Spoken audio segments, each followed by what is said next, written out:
स्वागत है साइंस जीवी चैनल पे। बच्चों, आज हम करने वाले हैं सीबीएसई द्वारा release science sample question paper. CBSE ने जो साइंस का सैम्पल क्वेश्चन पेपर 2024-25 के लिए रिलीज़ कर दिया, जिसका कोड है 086।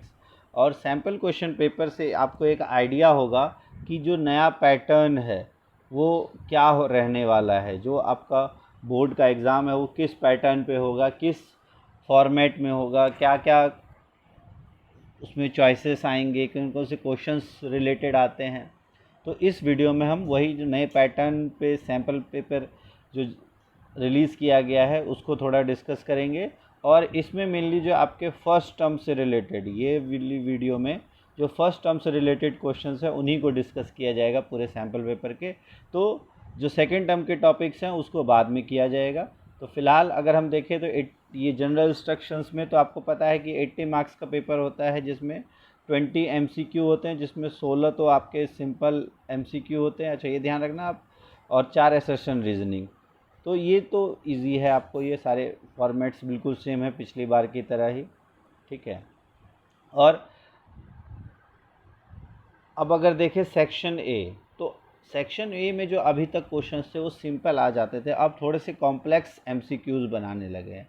तो पहला क्वेश्चन अगर देखो आप, इसमें कहा गया identify P Q and R in the following balance reaction. तो ये आपका चैप्टर नंबर 1 से आया है, बैलेंसिंग ऑफ इक्वेशंस रिएक्शंस। अब अगर आप देखो तो इसमें आपको बैलेंस करना है। तो ऐसे क्वेश्चंस में अगर आप ध्यान से समझो तो यहाँ अगर देखो, ये है आपका पी, ये है क्यू, आर और O2। तो ऑप्शंस काफ़ी हेल्प करते हैं ऐसे क्वेश्चंस को करने में। अगर आप यहाँ देखो तो लेड जो है पी भी यहाँ पे है और यहाँ पे है, ठीक है, और कहीं तो लेड नहीं है। तो लेड के जो स्टोशियोमेट्रिक कोफिशिएंट होंगे वो ये और ये होंगे। तो इसका मतलब है पी और क्यू जो है वो बराबर होनी चाहिए, जो भी हो पी और क्यू की वैल्यू जो भी हो बराबर होनी चाहिए। तो अगर ऑप्शंस देखो तो सिर्फ एक वैल्यू ऐसी मिलती है, तो सिर्फ यही एक वैल्यू। अगर एक से ज़्यादा ऐसी वैल्यू मिले तब हम दूसरा और तरीका देखेंगे, लेकिन सबसे पहले एक ही वैल्यू मिलती है तो हमारा आंसर यही होगा। फिर भी अगर आप इसको रख के देखो, ये हो गया आपका 2, ये हो गया 2 और ये हो गया ये 2 है और ये 4। अगर बैलेंस करते हो तो पी भी तो बैलेंस है। नाइट्रोजन देखो कितना है, ये नाइट्रोजन 2 और 2 2 जा 4, तो यहाँ 4 नाइट्रोजन हो गए। ऑक्सीजन 3 2 जा 6 2 जा 12, यहाँ 4 2 जा 8 और यहाँ 2 10 और 2 12। तो ये बिल्कुल बैलेंस्ड है हमारा। अब सेकंड क्वेश्चन अगर आप देखो तो अब यहाँ अगर देखो आप ध्यान से, तो ये आपका मेटल्स एंड नॉन मेटल्स का है। मेटल्स एंड नॉन मेटल्स का ये क्वेश्चन आया है।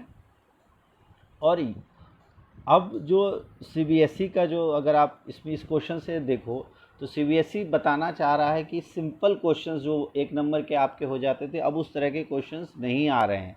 अब इस क्वेश्चन में, एक क्वेश्चन में 4 टॉपिक्स, 4 एमसीक्यूज़ आपसे पूछे गए। जैसे पहला, a metal that form amphoteric oxides. तो एम्फोटेरिक ऑक्साइड्स आपको पता है कौन बनाता है, तो एल्युमिनियम और जिंक, ये दोनों एम्फोटेरिक ऑक्साइड्स बनाते हैं। तो ये इसका आंसर हो जाएगा ए का थर्ड, ठीक है। फिर है a metal which kept melts when kept on our palm. जो ऐसा मेटल जो हम अपने हाथ पे रखे और पिघल जाए, गल जाए, तो होता है गैलियम और सीजियम। तो ये 2 आंसर हो जाएगा। तो इसका मतलब है ए का हो गया आपका थर्ड। ऐसे क्वेश्चंस में 2 अगर जब आपने कर लिए हो तो पहले चेक कर लो कि और कोई उसके साथ मिला देखो, ए का थर्ड, ए का थर्ड, सिर्फ यही दोनों ऑप्शन में है, बी का फर्स्ट, बी का सेकंड। तो यही हमारा आंसर हो जाएगा, ए का थर्ड, बी का फर्स्ट, सी का फोर्थ। चेक कर लो, सी का फोर्थ नाइट्रिक एसिड के साथ, तो मैग्नीज और मैग्नीशियम, ये 2 ऐसे होते हैं जो नाइट्रिक एसिड के साथ रिएक्ट करते हैं। और which can not displace hydrogen, तो ऑरम या गोल्ड। और एजी भी होता है और इसके साथ कॉपर भी होता है। ये तीनों कॉइनेज मेटल्स तीनों ये होते हैं। क्लियर हो गया। तो अब आप देख रहे हो किस तरह के क्वेश्चंस आ रहे हैं। तो आपको थोड़ा सा अपना जो लेवल ऑफ तैयारी है उसको थोड़ी बढ़ानी पड़ेगी, और इसमें हम आपका पूरा साथ देंगे। अगर अभी तक की वीडियो आपको अच्छी लगी हो तो लाइक कर दो। आगे देखते हैं थर्ड क्वेश्चन। अब इस क्वेश्चन में कहा गया है कि बल्ब जो है वो ग्लो नहीं कर रहा है। यहाँ बैटरी के साथ कनेक्टेड है और इसमें बल्ब ग्लो नहीं कर रहा है। तो अगर बल्ब ग्लो नहीं करेगा तो क्यों नहीं करेगा, तो वीक, अगर हम वीक इलेक्ट्रोलाइट का इस्तेमाल करेंगे तो वीक इलेक्ट्रोलाइट इसमें से कौन है, HNO3, C2H5OH, H2SO4 या CO2 इन वाटर। तो इसका सही उत्तर क्या होगा। तो अगर हम बात करें पहला ऑप्शन HNO3, ये तो एसिड है, आसानी से। H2SO4 ये भी इजीली कर लेगा। CO2 वाटर भी कर लेगा, वाटर के अंदर आयंस वो कार्बोनेट आयंस में कन्वर्ट हो जाते हैं, तो ये भी इजीली कर पाएगा। जो अल्कोहल है, अल्कोहल से क्योंकि ये डिसोशिएट कम्प्लीटली नहीं हो पाते हैं, इस वजह से ये जो बल्ब है वो ग्लो नहीं करेगा। तो इसमें आ जाएगा C2H5OH या इथेनॉल। ये वैसे चैप्टर 4 में से आप कह सकते हो, थोड़ा सा है ये। इसमें अगर देखो क्या कहा गया है, स्ट्रॉन्गेस्ट इलेक्ट्रोलाइट, तो जो एसिड है वो स्ट्रॉन्गेस्ट इलेक्ट्रोलाइट होंगे। और कौन से? एसिड में आपका हो गया डाइल्यूट एसिड। नेक्स्ट है 4th क्वेश्चन, ये क्वेश्चन काफ़ी इंपॉर्टेंट है आपका, एसिड और बेस से आया है। अब इस क्वेश्चन में भी अगर आप ध्यान दो तो इस क्वेश्चन में भी एक से ज़्यादा कॉन्सेप्ट आपसे पूछा गया है। कहा गया है a solution A turns phenolphthalein solution pink. तो अब फिनोफ्थेलिन जो है वो नेचुरल इंडिकेटर होता है जो बेस के साथ आपका पिंक कलर देता है, तो इसका मतलब है ए जो है वो क्या है, एक बेस है। उसके बाद कहा गया on addition of solution aqua solution B to A the pink colour disappear. अब बी को जब ए में मिलाते हैं तो पिंक कलर डिसअपियर हो जाता है, तो इसका मतलब बी जो है वो क्या है, आपका एक एसिड है। ठीक है, क्योंकि बेस में मिलाया आपने एसिड, न्यूट्रलाइजेशन हो गया तो कलर डिसअपियर हो गया। अब अगर आप ध्यान से देखें तो आपको पूछा गया है कि ऑप्शंस में से आपको रखें, तो ए बेसिक है, बी बेस है, गलत है, ये गलत है हमारा। ए एसिड गलत है। AH pH ग्रेटर देन 7, तो ये बेस है तो बिल्कुल इसका pH 7 से ज़्यादा होगा और एसिड का pH 7 से कम होगा, तो yes BH pH less than 7, तो इसका सही उत्तर हो जाएगा C। तो देख रहे हो आप, सिंपल क्वेश्चन देने की बजाय आप थोड़े से कॉम्प्लेक्स क्वेश्चन आ रहे हैं, इसको आप ध्यान से समझो। अब अगला क्वेश्चन अगर देखो, when 50 gram of lead powder is added to 300 ml of blue copper sulphate. अब कुछ क्वेश्चंस ऐसे होते हैं जिसमें ये नंबर आपको कंफ्यूज करने के लिए दिया जा रहा है, इसमें इसका कोई काम ही नहीं है। क्या देखो, अगर आप इसको पढ़ो, lead powder is added to copper sulphate, the solution become colourless after some time, तो दिस इन एग्जाम्पल है। तो अब आपको पता है लेड को अगर कॉपर सल्फेट के साथ रिएक्ट करेंगे तो सिंस जो लेड है वो ज़्यादा रिएक्टिव है कॉपर से, तो ये डिस्प्लेस कर देगा, तो ये कौन सा रिएक्शन हो जाएगा, displacement reaction, option number C. अगला क्वेश्चन अगर देखो, इसमें कहा गया है इलेक्ट्रॉनिक कन्फिग्रेशन है 3 एलिमेंट्स का। अब यहाँ भी आप देखो, इस क्वेश्चन में भी आपको डायरेक्ट नहीं पूछा है कि XYZ क्या होगा। 3 इलेक्ट्रॉनिक कन्फिग्रेशन दिया है 287, तो अगर इलेक्ट्रॉनिक कन्फिग्रेशन आपको पता है तो नंबर ऑफ इलेक्ट्रॉन्स को ऐड करते हैं तो 287 17 होता है, तो X आपका 17 है, 17 पता है क्या होगा आपका, क्लोरीन। ठीक है, Y है आपका 282 तो 12, तो Y क्या हो जाएगा आपका, मैग्नीशियम। और Z है आपका 28 तो 10, तो 10 होता है आपका नियॉन।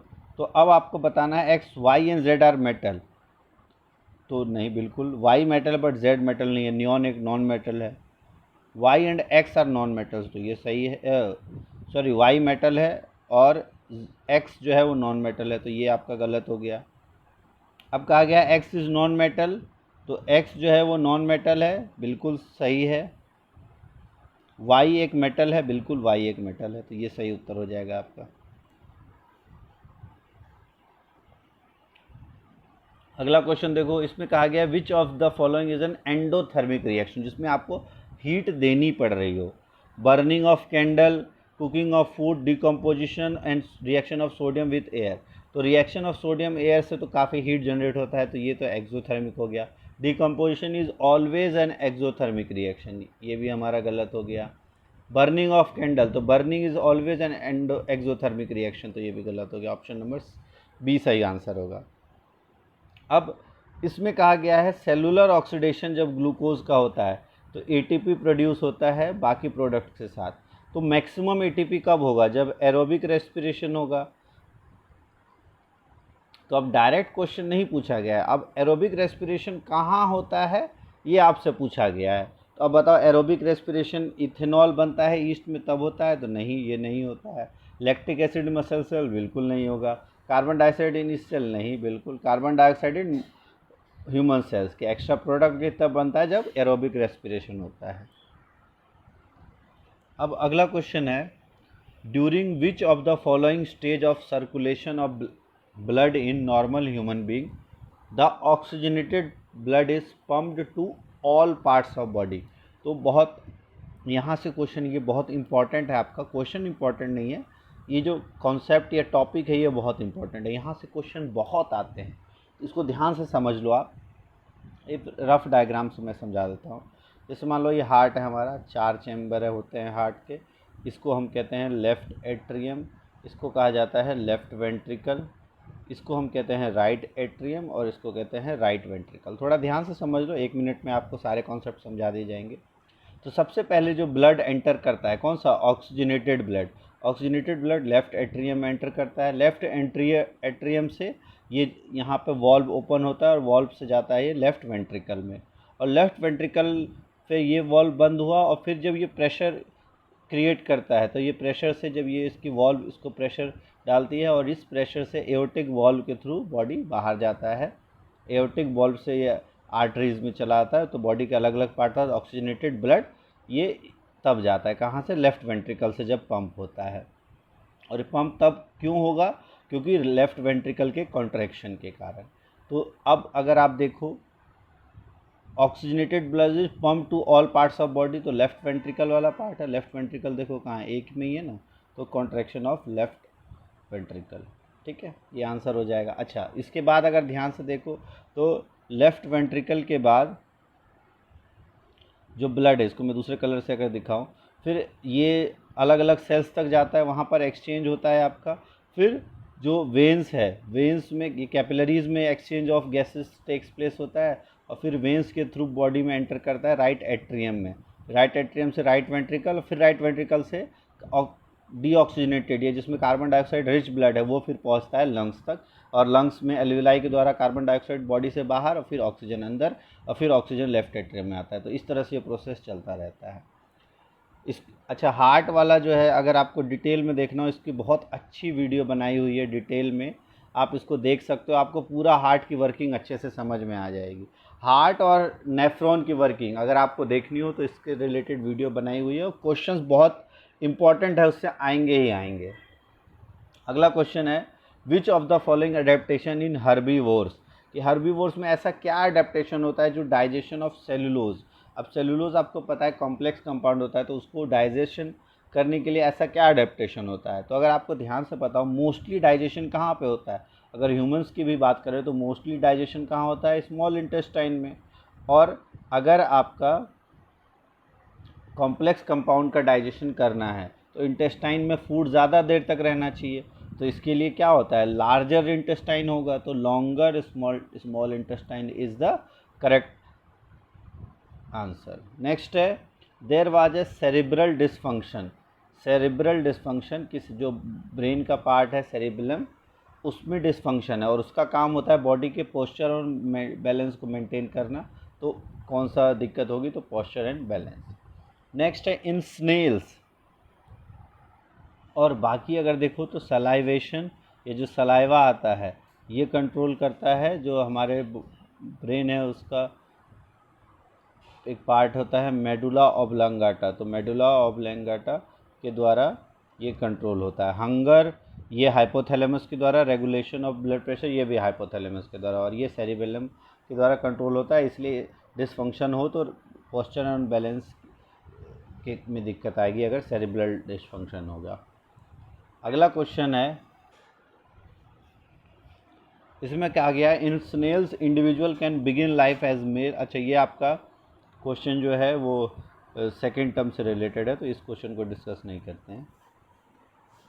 नेक्स्ट है now 13th question is in the following cases the ray of incident on A concave mirror in which case the angle of incidence is zero, तो एंगल ऑफ इंसिडेंस ज़ीरो कब होता है, पहले आप देखो confusion होगा concave mirror से, पहले आप एक नॉर्मल मिरर की अगर हम बात करते हैं तो एंगल ऑफ इंसिडेंस ज़ीरो कब होता है, कि जहाँ से लाइट आए वापस वहीं चली जाए, तो जब भी ऐसा केस हो जब लाइट आए और वापस उसी से चली जाए तब आपका होता है एंगल ऑफ इंसिडेंस ज़ीरो, ठीक है।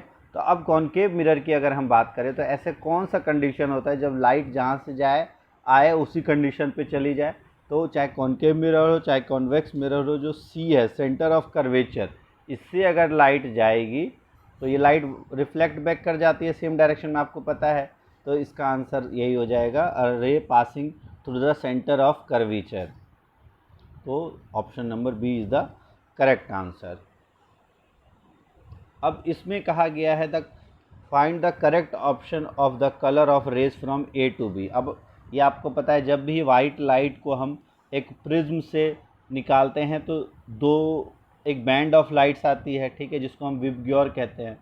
अब इसमें जो सबसे ज़्यादा डेविएट होती है और एक सबसे कम डेविएट होंगी, वो कौन सी लाइट्स होंगी?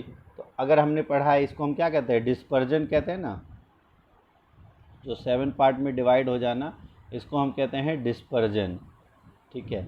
अब अगर देखो पहले ऑप्शंस में देखो, मान लो आपको नहीं पता है, ऑप्शंस में विबग्योर आपको पता है, ठीक है, विबग्योर आपको पता है, ठीक है। अब बस कन्फ्यूजन आपको वॉयलेट और रेड में ही होगी, तो ब्लू और रेड वाला तो ऑप्शन हटा दो, ठीक है, ये हटा दो। ग्रीन और येलो वाला ऑप्शन हटा दो, वॉयलेट और इंडिगो वाला ऑप्शन हटा दो। तो अगर आपको सीक्वेंस नहीं भी पता है, ऊपर क्या आता है नीचे क्या आता है, पहले ऊपर वॉयलेट होगा या नीचे वॉयलेट होगा, तो देखो 3 ऑप्शन ऐसे ही हट गए, तो रेड और वॉयलेट। तो इसका मतलब है जो ए है वो रेड होता है, तो ये कम डेविएट होता है, रेड कम डेविएट होता है, जो वॉयलेट है वो ज़्यादा डेविएट होता है। और ऐसा क्यों होता है? क्योंकि वेवलेंथ जो है वो रेड की सबसे ज़्यादा होती है, तो इसलिए डेविएशन कम होती है। वॉयलेट की वेवलेंथ कम होती है, इसलिए इसका डेविएशन सबसे अधिक होता है। और अगर बात करें इसके कितना होता है लगभग, तो ये 450 नैनोमीटर्स के आसपास होता है और ये लगभग 750 नैनोमीटर्स के आसपास होता है। अगला क्वेश्चन देखो। अब ये क्वेश्चन जो है आपका जो हमारा आवर एनवायरनमेंट उससे लिया गया है, ये काफ़ी अच्छा क्वेश्चन है। इसमें कहा गया है the energy available to the producer, कि प्रोड्यूसर के पास जो एनर्जी अवेलेबल होती है वो मैक्सिमम होती है। क्यों? क्योंकि अब अगर 10% लॉ पता हो तो सन का 1% जो है वो लेता है प्रोड्यूसर, और प्रोड्यूसर के बाद फिर हर सक्सेसिव ट्रॉफिक लेवल पे 10%, तो 10% प्राइमरी का कार्निवोर, फिर उसके बाद उसका 10% सेकेंडरी कार्निवोर, तो ये 10% लॉ हम कहते हैं इसको। तो इसमें कहा गया है it is the first trophic level which absorbs 1% of light energy directly from the source. It utilises most of the chemical energy, नहीं 1%, यही ऑप्शन नंबर ए ही सही उत्तर हो जाएगा। अब है which is the not the role of decomposer in the ecosystem. Decomposer का role क्या नहीं है? नेचुरल रिप्लेनिशमेंट ऑफ सॉइल, बिल्कुल ये रोल है। Enrichment of oxygen in atmosphere, waste decomposition, waste का डिकम्पोजिशन बिल्कुल है ये रोल। और break down of dead remains का है। एनरिचमेंट ऑफ ऑक्सीजन ये डिकम्पोजर्स का रोल नहीं है। नाइट्रोजन का है, नाइट्रोजन बैलेंस करने में डिकम्पोजर्स काफ़ी इंपॉर्टेंट रोल प्ले करते हैं। नेक्स्ट है असर्शन रीजनिंग में, इसमें कहा गया on dilute adding dilute HCl to a test tube containing a substance X, a colorless gas is produced which gives a pop sound when burning matchsticks is brought near it। तो अब HCl को हम किसी भी substance में डालें जिसमें X है, और X क्या है? एक कलरलेस गैस है, तो आपको पता है ये हाइड्रोजन गैस होगी। X is a colourless gas, क्योंकि पॉप साउंड के साथ हाइड्रोजन गैस बर्न होती है। अब इसमें कहा गया in this reaction metal X is displaced by hydrogen, जो मेटल X है वो, अब ये X जो है ये एक मेटल है,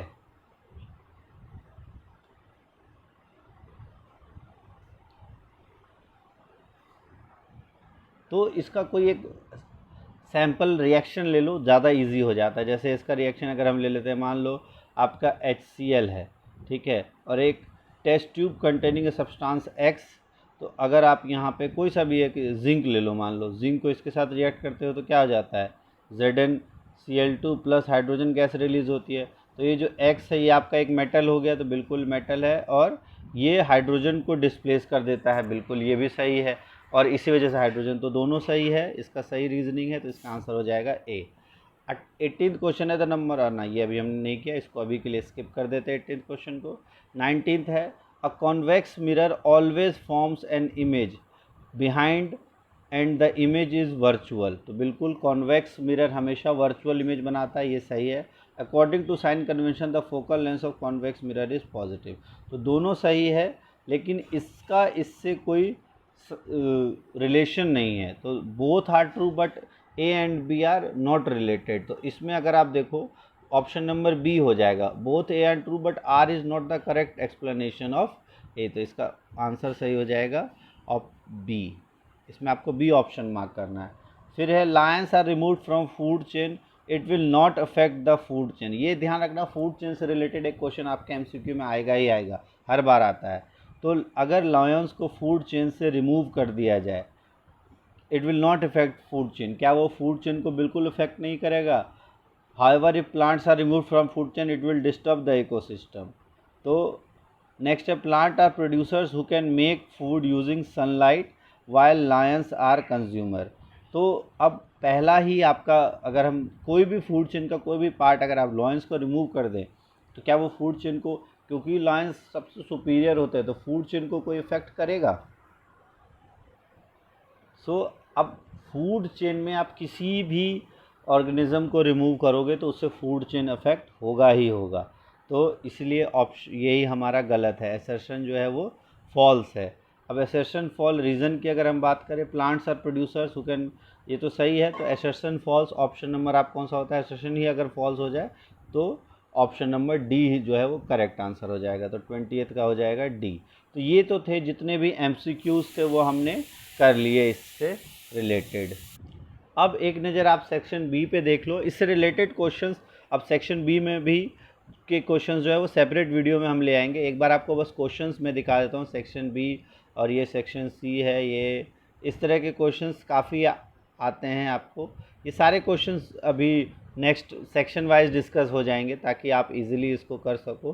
ठीक है, ये फ़िलहाल आप क्वेश्चंस देख सकते हो और सीबीएसई की वेबसाइट पे भी अवेलेबल है, आप सैम्पल पेपर वहाँ से डाउनलोड करके भी देख सकते हो। और उसके सॉल्यूशंस और डिस्कशन के लिए हम इसमें से देख लेंगे। इस तरह के क्वेश्चंस काफ़ी आते हैं, जैसे ये देख रहे हो आपके, इस तरह के क्वेश्चंस काफ़ी आते हैं। हम अच्छे से डिस्कस करेंगे और जो भी क्वेश्चंस आपके इंपॉर्टेंट होंगे वो ज़रूर हम करेंगे। तो इस तरह से टोटल 39 क्वेश्चन है, 39 के 39 क्वेश्चंस हम देखते हैं। कंट्रोल एंड कोऑर्डिनेशन के क्वेश्चन है 5 नंबर 6 नंबर, किस तरह के क्वेश्चंस सीबीएसई में जो क्या आंसर दिया हुआ है, मॉडल आंसर क्या है। तो अभी जो हमने मल्टीपल चॉइस क्वेश्चंस किए हैं, अब 2 और 3 मार्क्स के जो करेंगे उसमें हम सीबीएसई के जो मॉडल आंसर्स हैं, जो मार्किंग स्कीम है उसके तहत देखेंगे कि आपको कितना आंसर लिखना है तो आपको मार्क्स मिलेंगे, उससे रिलेट करके हम आपको बताएंगे। तो अगर आपको वो वीडियो चाहिए तो आप ज़रूर इस वीडियो के कमेंट बॉक्स में लिखो कि सर पूरा एक्सप्लेनेशन वाली वीडियो डाल दीजिए, तो ये वीडियो जल्द से जल्द आ जाएगी। फ़िलहाल इस वीडियो में हम इतना ही रखते हैं। मल्टीपल चॉइस क्वेश्चंस को आप देख लो, इससे रिलेटेड कॉन्सेप्ट्स को आप समझ लो और ये ध्यान रखना आपके फर्स्ट टर्म के पेपर भी आने वाले हैं। और क्योंकि सीबीएसई के द्वारा ये सैम्पल पेपर बनाया गया है तो फॉर्मेट लगभग वैसा ही होता है, तो उसी के अकॉर्डिंग आपको अपनी तैयारी करनी है। तो अगर आपको ये वीडियो अच्छी लगी हो तो वीडियो को लाइक करो, चैनल को आपने सब्सक्राइब कर लिया होगा, अपने दोस्तों तक भी शेयर कर दो और नहीं किया है तो सब्सक्राइब ज़रूर कर लो। और अगर कोई भी डाउट, कोई भी कमेंट है, कोई भी बात आपको कहनी है तो कमेंट बॉक्स में लिख सकते हो आप। और ऐसे ही तैयारी करते रहो और वीडियो को देखते रहो। एक बार में समझ नहीं आता, 2 बार में देखो। कोई भी डाउट हो आप बेझिझक कमेंट कर सकते हो। So thanks for watching Science GV. Sign off. Thanks.